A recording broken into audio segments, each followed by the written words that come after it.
Good morning বন্ধুরা। তো কালকের যে মাছের ডিমটা ভেজে ফ্রিজে রেখে দিয়ে এসেছিলাম, সেই মাছের ডিমটাই ভেজে বড়া করে নিচ্ছি। আজকে করব মাছের ডিমের ঝোল, আর এই যে রাত্রেবেলা ডাল ভিজিয়ে রেখেছিলাম, ডালের বড়া।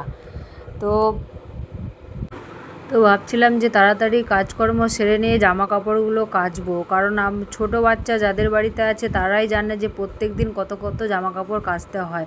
এটা তো প্রত্যেক দিনই আমাদের এটা কাজ।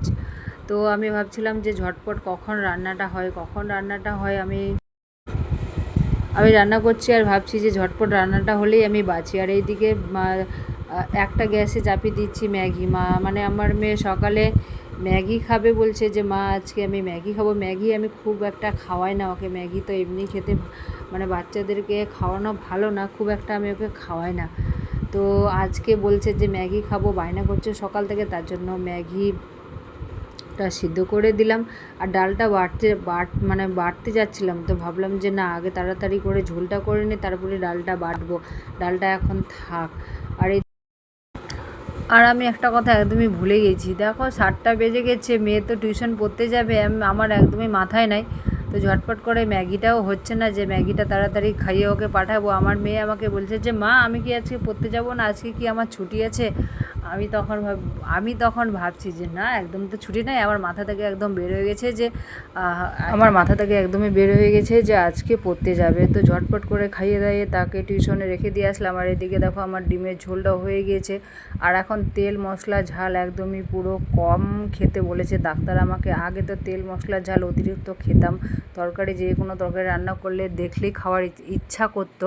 তো এখন একদমই পুরো কমিয়ে দিয়েছি। তেলটা একদম পুরো সামান্য দিতে বলেছে ডাক্তার, কিন্তু অত সামান্য তো খাওয়া যায় না। আর আজকে সকাল থেকে কারেন্ট নেই, কারণ যেহেতু এখানটায় লাইনের কাজ হচ্ছে, মানে তার চেঞ্জ করছে, তার জন্য। আর এখন দেখো যখন স্কুলে মেয়েকে নিয়ে যাচ্ছিলাম, তখন ভাবছিলাম যে যখন বাড়িতে যাব কারেন্টটা থাকবে তো আমি স্থিরভাবে থাকতে পারবো তো, কারণ যেহেতু রোদ নেই, কিন্তু প্রচণ্ড পরিমাণে গরম পড়ে গেছে। আর আমি গরমে পুরো স্নান হয়ে গেছি ভিজে। তো ভাগ্যিস লাইনটা ছিল। আর এইদিকে চুলগুলো পুরো ভিজে গেছে, আমি চুলগুলো বসে বসে শুকাচ্ছিলাম, ভাগ্যিস লাইনটা ছিল। তো আমার রক্ষা, না হলে আমি স্নান করতে হতো, আমাকে এত গরম। আর যেহেতু কোলে করে নিয়ে যাই, কোলে করে নিয়ে আসি তো মেয়েকে আরও বেশি করে গরমটা লাগে। আর হেঁটে হেঁটে স্কুলে যায় না, কোলে যাবে কোলে আসবে, এটা একটা বদ অভ্যাস। তো চলো, এখন লাইন